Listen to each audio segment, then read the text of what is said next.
ನಿಮ್ಮ ಫ್ಯಾಮಿಲಿ ಡಾಕ್ಟ್ರಿಗೆ ಈ ನಾಲೆಡ್ಜ್ ಇರಬೇಕು, ನಿಮ್ಮನ್ನು ಮಾತಾಡಿಸೋ ರೀತಿ ಇರಬೇಕು. ಇದು ಬಹಳ ಸರ್ ಹಳೆ ಕಾಲ ಟೀಚರ್ಸ್ ನಮ್ಗೆ ಹೇಳ್ಕೊಡೋರು ಕೇಳಿ. ಅನ್ಫಾರ್ಚುನೇಟ್ಲಿ ಇವತ್ತು ಬಹಳ ಜನ ಒಳ್ಳೆ ಟೀಚರ್ಸ್ ಇಲ್ಲ ಮೆಡಿಕಲ್ ಕಾಲೇಜ್. ನಾನು ಓಪನ್ ಆಗಿ ಹೇಳ್ತೀನಿ, ನಾನು ಓದಿದಾಗ 4 ಮೆಡಿಕಲ್ ಕಾಲೇಜ್ ಇದ್ದು ಕರ್ನಾಟಕದಲ್ಲಿ, 2 ಪ್ರೈವೇಟ್ ಇದ್ದು. ಇವತ್ತು 78 ಕಾಲೇಜ್ಗಳು ಇದಾವೆ, ಟೇಸ್ಟರ್ಗಳೇ ಇಲ್ಲ. ಯಾರು ಪಾಠ ಹೇಳ್ಕೊಡ್ತಾರೆ? ಓದಿ ನಮ್ಮ ಥರ ಹೇಳೋ ಟೀಚರ್ ಆದ್ರೂ ಬೇಕಲ್ಲ, ಇಲ್ಲ. ಸೊ ಹಂಗಾಗಿ ಆನೆಸ್ಟ್ಲಿ ಹೇಳ್ತೀನಿ, ನಿಮ್ಗೆ ಗ್ಯಾಸ್ಟ್ರಿಕ್ ಇದು ಊಟದ ಬಗ್ಗೆ ಒಂದು ಮಾತು ನಿಮ್ಗೆಲ್ರಿಗೂ ಗೊತ್ತಿದೆ. ಏನು ಡಾಕ್ಟರ್ ನನಗೆ ಹೊಸದಾಗಿ ಹೇಳ್ಕೊಡ್ತಾರ ಉಣ್ಣೋದು ಹೇಳ್ಕೊಡ್ತೀನಿ, ಕೇಳ್ಕೊಳ್ಳಿ, ಬಹಳ ಇಂಪಾರ್ಟೆಂಟ್. ಊಟ ಅಂದ್ರೆ 5 ಕಾರ್ಬೋಹೈಡ್ರೇಟ್ಸ್ ಅಂದ್ರೆ ದಿನ ರಾಗಿ ಮುದ್ದೆ, ಬೆಳಗ್ಗೆ ದೋಸೆ ತಿಂತೀರಿ, ಇಡ್ಲಿ ತಿಂತೀರಿ, ಇದನ್ನು ಕಾರ್ಬೋಹೈಡ್ರೇಟ್ಸ್ ಅಂತೀವಿ ನಾವು. ಇದು ಬಹಳ ಇಂಪಾರ್ಟೆಂಟ್. ಬೆಳಗ್ಗೆ ನೀವೇನ ತಿನ್ನಿ, ನಿಮ್ಮ ದಿನನಿತ್ಯದ ಕೆಲಸಕ್ಕೆ ಅದು. 2ನೇದು ಪ್ರೋಟೀನ್ಸ್. ನೀವು ತಿನ್ನುವ ಆಹಾರದಲ್ಲಿ ಪ್ರೋಟೀನ್ಸ್ ಇದೆಯಾ ಇಲ್ವಾ? ಇವೆಲ್ಲ ನನ್ನ ಭಾಷೆ, ನಿಮ್ಗೆ ಸಿಂಪಲ್ ಆಗಿ ಹೇಳ್ತೀನಿ. ಮೊನ್ನೆ ತಾನೇ 2 ತಿಂಗಳ ಹಿಂದೆ ಕರ್ನಾಟಕ ರಾಜ್ಯ ಸರ್ಕಾರ ನನ್ನಲ್ಲಿ ಒಂದು ಮನವಿ ಮಾಡ್ತು. ಡಾಕ್ಟರ್, ತುಂಬಾ ಸೀನಿಯರ್ ಡಾಕ್ಟರ್ ಇದ್ದೀರಿ, ಕರ್ನಾಟಕ ರಾಜ್ಯ ಸರ್ಕಾರ ಆಸಿಸ್ ಪ್ರೇಮ್ಜಿ ಆರ್ಗನೈಸೇಷನ್ ಇಂದ ಒಂದು ದಿನಕ್ಕೆ 71 ಲಕ್ಷ ಬೇಯಿಸಿದ ಮೊಟ್ಟೆ ಮಕ್ಕಳಿಗೆ ಕೊಡ್ತಾ ಇದ್ದಾರೆ. ಗೌರ್ಮೆಂಟ್ ಶಾಲೆ ಮಕ್ಕಳು, ಅನುದಾನಿತ ಮಕ್ಕಳು ತಿಂತಾ ಇಲ್ಲ. ಅವ್ರು ತಿನ್ನಂಗ್ ನೀವು ಮಾಡಿ ಡಾಕ್ಟರ್. 21ನೇ ತಾರೀಕು ಇಡೀ ಹಾಸನ ಜಿಲ್ಲೆಯ ಶಾಲಾ ಮಕ್ಕಳಿಗೆ ನಂದು ಟಾಕ್ ಇದೆ, ವಿಡಿಯೋ ಟಾಕ್ ಇದೆ. ಅವರು ಅಷ್ಟೇ ಮನವಿ. ಹಾಲು ಕೊಡ್ತೀವಿ, ಹಾಲು ಕುಡಿಯಲ್ಲ ಮಕ್ಕಳು. ನೀವು ತಪ್ಪು ಹೇಳ್ಬಿಡ್ತೀರಿ, ಹಾಲು ಕುಡಿದ್ರೆ ಕಫ ಸೇರ್ಕೊಂಡ್ಬಿಡ್ತೀರಿ. ಹಾಲು ಕುಡಿದ್ರೆ ಹಾಲು ಹೊಟ್ಟೆ ಒಳಕ್ಕೆ ಹೋಗುತ್ತೆ, ಕಫ ಆಗಲ್ಲ. ಇದನ್ನ ನಾನು ಹೇಳ್ಬೇಕಾ? ನಾನು ಹೇಳಿದ್ರೆ ಶಂಕದಿಂದ ತೀರ್ಥ ಬಂದಂಗೆ. ಈ ಕೋಳಿ ಮೊಟ್ಟೆ ಬಗ್ಗೆ ನೀವು ನಂಬಿ ನನ್ನ ಜೋಕ್ ನಾನು ನೋಟ್ಸ್ ಇಟ್ಕೊಂಡು ಬಂದಿದ್ದೀನಿ. ನಿಮ್ಗೆ ಕೋಳಿ ಮೊಟ್ಟೆ ಬಗ್ಗೆ ಹೇಳ್ಬೇಕು ಅಂತಾನೆ ನಾನು ಒಂದು ರೆಕಾರ್ಡ್ ಮಾಡಿಕೊಟ್ಟೆ. ನಾನು ಒಬ್ನೇ ಮಾಡ್ಲಿಲ್ಲ, ಒಬ್ಬರು ವೆಟರ್ನರಿ ಡಾಕ್ಟರ್ ಇಲ್ಲೇ ಇದೆ, ವೆಟರ್ನರಿ ಡಾಕ್ಟರ್ ಶಿವಮೊಗ್ಗದಲ್ಲಿ, ಶ್ರೀಧರ್ ಅಂತ. ನಾನು ಅವರಿಬ್ಬರು ಕೂತು ಮೊಟ್ಟೆಯ ಬಗ್ಗೆ, ದಿನಕ್ಕೊಂದು ಮೊಟ್ಟೆ ತುಂಬುವುದು ನಿಮ್ಮ ಮಕ್ಕಳ ಹೊಟ್ಟೆ. ನಿಮಗೆ ಬಹಳ ಜನ ಕನ್ಫ್ಯೂಷನ್, ಭಂಡಾರ ತಿನ್ಬೇಕೋ ಬೇಡವೋ ಡಾಕ್ಟ್ರೆ, ಹಾರ್ಟ್ ಅಟ್ಯಾಕ್ ಆಗುತ್ತಾ ಅಂತ. ಎಷ್ಟು ಚೆನ್ನಾಗಿದೆ ಅಂದ್ರೆ 2 ನಿಮಿಷ ನಿಮ್ಗೆ ಇದ್ರ ವಿವರಣೆ ಕೊಡ್ತೀನಿ. ಸೊ ನಿಮಗೆ ಪ್ರೋಟೀನ್ಸ್ ಆಯ್ತು ನೋಡಿ. ಕೋಳಿ ಮೊಟ್ಟೆ ವೆಜಿಟೇರಿಯನ್, ನಾನ್ ವೆಜ್. ಯಾಕಂದ್ರೆ ಲಿಂಗಾಯತರಾದ್ರೆ ನಾವು ನಾನ್ ವೆಜಿಟೇರಿಯನ್ ತಿನ್ನಲ್ಲ ಡಾಕ್ಟ್ರೆ, ಬ್ರಾಹ್ಮಣರಾದ್ರೆ ನಾವು ತಿನ್ನಲ್ಲ ಡಾಕ್ಟ್ರೆ, ನಾವು ಗೌಡ್ರು ಡಾಕ್ಟ್ರೆ, ಆಂಜನೇಯನ್ ಪೂಜೆ ಮಾಡ್ತೀವಿ, ಶನಿವಾರ ತಿನ್ನಲ್ಲ ಡಾಕ್ಟ್ರೆ, ಸೋಮವಾರ ತಿರುಪ್ತಿಗೆ ಹೋಯ್ತೀವಿ, ತಿನ್ನಲ್ಲ. ಕೊನೆಗೆ ಎಲ್ರಿಗೂ ಹೇಳಿದೆ, ಕೋಳಿ ಮೊಟ್ಟೆ ನಾನ್ ವೆಜಿಟೇರಿಯನ್ ಅಲ್ಲ. ನಾನು ನಿಮಗೆ ಡಿಕ್ಲೇರ್ ಮಾಡಿ ಹೇಳ್ತೀನಿ, ಐ ಆಮ್ ಎ ಸೈಂಟಿಸ್ಟ್. ಸುಮ್ಮನೆ ಬುಲ್ಡೆ ಹೊಡಿಯಲ್ಲ ನಾನು. ನೀವು ವೆಸ್ಟ್ ಬೆಂಗಾಲ್ಗೆ ಹೋದ್ರೆ, ಮಂಗಳೂರಿಗೆ ಹೋದ್ರೆ ಮೀನನ್ನ, ಸಮುದ್ರದ ಬದನೆಕಾಯಿ ಅಂತ ಬ್ರಾಹ್ಮಣರು ತಿಂತಾರೆ.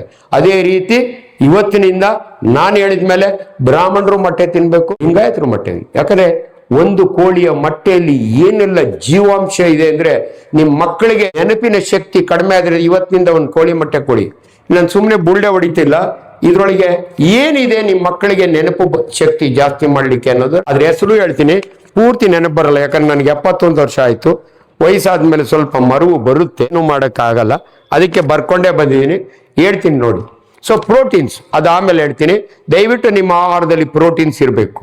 ಅಂದ್ರೆ ನೀವು ಇಲ್ಲ ಡಾಕ್ಟ್ರೆ ನಿಮ್ಮ ಮಾತು ನಾವು ಕೇಳಲ್ಲ ಅಂದ್ರೆ, ಓನ್ಲಿ ಬೇಳೆ ಕಾಳು ತಿನ್ರಿ, ಅವರೆಕಾಳು ತಿನ್ರಿ, ಅದರ ಪ್ರೋಟೀನ್ಸ್ ಇದೆ. 3ನೇದು ಫ್ಯಾಟ್. ದಯವಿಟ್ಟು ಕೊಬ್ಬಿನ ಅಂಶ ನೀವು ಎದುರ್ಕೋತೀರಿ ತುಪ್ಪ ಕುಡಿಯೋಕೆ. BM ಹೆಗ್ಡೆ ಅವರು ನನ್ನ ಟೀಚರ್ ಎಷ್ಟು ಚೆನ್ನಾಗಿ ಹೇಳಿದ್ದಾರೆ. ತೆಂಗಿನ ಆಯಿಲ್ನೊಳಗೆ ಫ್ಯಾಟ್ ಇರಲ್ಲ, ತುಪ್ಪದಲ್ಲಿ ಇರಲ್ಲ, ಉಂಡ್ರಿ ಏನೂ ಆಗಲ್ಲ. 2 ನಿಮಗೆ ಗೊತ್ತಿಲ್ಲ, ಈಗ ನಾನು ಹೇಳ್ಕೊಳ್ತೀನಿ, ತಿಂತೀರಿ ಗೊತ್ತಿಲ್ಲ ನಿಮಗೆ. Fibre and water. ಯಾವನೊಬ್ಬ ಮುಟ್ಟಾಳ ಹೇಳ್ತಾನೆ, ನಿಂತು ನೀರು ಕುಡಿಬೇಡಿ, ನಿಂತು ನೀರು ಕುಡಿದ್ರೆ ನೀನು ಮಂಡಿಗೆ ಹೋಗುವಂತ ಹೇಳ್ದವನು ಯಾರು ಗೊತ್ತಾ? Retired IAS officer.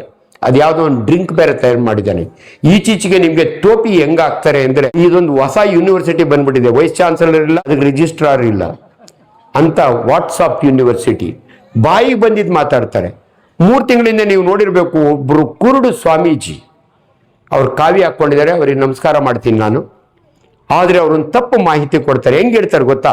ನೋಡಿ, ನೀವೆಲ್ಲ ಮದುವೆ ಮನೆಗೆ ಹೋಯ್ತಿರಲ್ಲ, ಊಟ ಆದ್ಮೇಲೆ ಬಾಳೆಹಣ್ಣು ಕೊಡ್ತಾರಲ್ಲ, ನೀವು ಬಾಳೆಹಣ್ಣು ತಿಂತೀರಲ್ಲ, ಏನಾಗುತ್ತೆ ಗೊತ್ತಾ? ಬಾಳೆಹಣ್ಣು ಒಳಕ್ ಹೋಗುವಾಗ ಕೇಳುತ್ತಂತೆ, ಜಾಗ ಬಿಡಿ ಅಂತ. ನೀವು ಆಲ್ರೆಡಿ ಉಂಡಿರ್ತಿರಲ್ಲ, ಜಾಗ ಬಿಡಲ್ವಂತೆ. ಅವ್ರ ಭಾಷೆಯಲ್ಲಿ ನಾನು ಮಾತಾಡ್ತಿರೋದು, ಅವ್ರು ಹೇಳಿದ್ರೆ ನಿಮ್ಗೆ ಹೇಳ್ತಾ ಇದ್ದೀನಿ. ಅದು ಅಲ್ಲೇ ಕೊಳ್ತೋಗ್ಬಿಡುತ್ತಂತೆ, ನಿಮಗೆ ಪೈಲ್ಸ್ ಬಂದ್ಬಿಡುತ್ತಂತೆ. ತೆಗೆದು ಬಿಡೋಣ ಅನ್ಸ್ಬಿಟ್ಟಿತ್ತು ನನಗೆ. ಯಾವ ಡಾಕ್ಟ್ರಿ ವಯ್ಯ, ಯಾಕೆ ಹಿಂಗೆ ಮಾತಾಡ್ತಾನೆ? ಬಾಳೆಹಣ್ಣು is such A wonderful food. ನೀವು ತಿನ್ನುವ ಆಹಾರದಲ್ಲಿ ಫೈಬರ್ ಇರಬೇಕು. 20 ವರ್ಷದ ಹಿಂದೆ ನಮ್ಮೂರ್ ಕಡೆ ಚೇಪೆ ಹಣ್ಣು ಬೆಳಿತಾರೆ, ನಿಮ್ ಕಡೆ ಬೆಳಿತಾರೋ ಇಲ್ಲೋ ಗೊತ್ತಿಲ್ಲ, ಗೋವಾ ಅಂತಾರೆ ಇಂಗ್ಲಿಷ್ನಲ್ಲಿ, ಸೀಬೆ ಹಣ್ಣು ಅಂತಾರೆ. ನಮ್ಮೂರ್ ಕಡೆ ಯಾರು ತಿಂತಿರಲಿಲ್ಲ ಸರ್. ತಿನ್ಬೇಡ ಕಣ, ಗೊಣ್ಣೆ ಸುರಿತದೆ ಅಂತ ಅಜ್ಜಿ ಬೈಯೋಳು ಹುಡುಗನಿಗೆ. ಅದ್ರೊಳಗೆ ಬೀಜ ಇರುತ್ತಲ್ಲ, ಬೀಜ ನಿಮ್ ಕರುಳನ್ನು ಕೆಡಿಸ್ಬಿಡುತ್ತೆ ಅಂತ ವಿಧಾನಸೌಧದಲ್ಲಿ ನಾನು ಒಂದು ಟಾಕ್ ಕೊಟ್ಟಿದ್ದೆ. ಅಂಡರ್ ಸೆಕ್ರೆಟರಿ ಒಬ್ರು ಮಾಗಡಿ ಕಡೆಯವ್ರು ನನ್ ಕೇಳ್ತಾರೆ, ಡಾಕ್ಟ್ರೆ ಏಪಿ ಹಣ್ಣು ತಿಂದ್ರೆ ತಾತ ಬಂದಿದ್ರು, ತಿನ್ಬೇಡ ಕಣೋ ಕರುಳು ಕೆಡಿಸ್ಬಿಡುತ್ತೆ. ಆದ್ರೆ ನಿಮ್ಗೆ ಹೇಳ್ತೀನಿ, ನೀವು ತಿನ್ನುವ ಆಹಾರದಲ್ಲಿ ಜೀರ್ಣ ಆಗದಿರುವಂತ ಅಂಶ ಇದ್ರೆ ಅದನ್ನ ಫೈಬರ್ ಅಂತೀವಿ. ನೀವು ಚೇಪೆ ಬೀಜನ ಅಗಿಲಿಕ್ಕಾಗಲ್ಲ, ನಿಮ್ಮ ಸ್ಟಮಕ್ ಗ್ರೈಂಡಿಂಗ್ ಮಿಷಿನ್ ಅದು ಅರಿಯಕ್ಕಾಗಲ್ಲ, ಹಂಗೆ ಇದು ಫೈಬರ್. 5ನೇದು ನೀರು. ದಯವಿಟ್ಟು ನೀರನ್ನ ಊಟದ ಮಧ್ಯನೂ ಕುಡಿಬೋದು, ಊಟಕ್ಕೆ ಮೊದಲು ಕುಡಿಬೋದು. ಬಹಳ ಜನ 45 ನಿಮಿಷ ಆದ್ರೂ ನೀರು ಕುಡಿಬೇಡಿ ಅಂತ ತಪ್ಪು ಹೇಳ್ತಾರೆ. ಒಂದು ದಿನಕ್ಕೆ 2.5 ಲೀಟ್ರು, ನಿಮ್ಮ ಮಗುವಿಗೆ ಅರ್ಧ ಲೀಟರ್ ಎಕ್ಸ್ಟ್ರಾ ಕುಡಿಸಿ. ಸ್ಕೂಲಿಂದ ಬಾಟ್ಲ್ ವಾಪಸ್ ತಂದ್ರೆ ಮನೆ ಬಂದ್ಮೇಲೆ ಕುಡಿಸಿ. ನೀರು ಬಹಳ ಇಂಪಾರ್ಟೆಂಟು. ಮನುಷ್ಯನ ದೇಹದಲ್ಲಿ 70% ನೀರು. ಅದಕ್ಕಿಂತ ಮಜಾ, ನಿಮ್ಮ ದೇಹ ನೀವು ಎಷ್ಟೊಂದು ಬೋರ್ ಹಾಕ್ಸಿರ್ತೀರಿ. ನಿಮ್ಮ ದೇಹದಲ್ಲಿ ಎಷ್ಟು ಬೋರ್ ಇದಾವೆ ಹೇಳ್ತೀನಿ ಕೇಳ್ಕೊಳ್ಳಿ. ನಿಮ್ಮ ದೇಹದಲ್ಲಿ ಒಂದು ದಿನಕ್ಕೆ 8 ರಿಂದ 10 ಲೀಟರ್ ಉತ್ಪತ್ತಿ ಆಗುತ್ತೆ. ಎಲ್ಲಿ ಉತ್ಪತ್ತಿ ಆಗುತ್ತೆ? ಅದು ಉತ್ಪತ್ತಿ ಆಗ್ಬೇಕು ಅಂದ್ರೆ ನೀವು ಫೀಡ್ ಮಾಡ್ಬೇಕು. ನೀವು ಬೋರ್ ಹಾಕಿದ್ರೆ ಕೆಳಗಡೆ ಅಂಡರ್ ಜಲ ಇರ್ಬೇಕಲ್ಲ.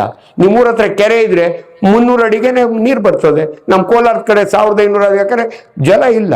ಆ ಜಲ ನೀವು ಒಳಕ್ ಹಾಕಿರಿ, ಎಲ್ಲೆಲ್ಲಿ ಉತ್ಪತ್ತಿ ಆಗುತ್ತೆ ಹೇಳ್ತೀನಿ. ನಿಮ್ಮ ಸಲೈವ, ನಿಮ್ಮ ಬಾಯಿನಲ್ಲಿ ಯಾವಾಗಲೂ ತ್ಯಾವ ಇರಬೇಕು. ಅದು ಜೊಲ್ಲು ಅಂತೀವಲ್ಲ, ವೆರಿ ವೆರಿ ಇಂಪಾರ್ಟೆಂಟ್. ಎಲ್ಲಿಂದ ಬರುತ್ತೆ? ಪ್ಯಾರೋಟಿಡ್, ಸಬ್ಮ್ಯಾಂಡಿಬುಲರ್, ಸಬ್ಲಿಂಗ್ವಲ್ 6 ಗ್ಲ್ಯಾಂಡ್ ಇದಾವೆ, ಬೇಕಾದಷ್ಟು ಮೈನರ್ ಗ್ಲ್ಯಾಂಡ್, ಅಲ್ಲಿಂದ ಉತ್ಪತ್ತಿ ಆಗಬೇಕು.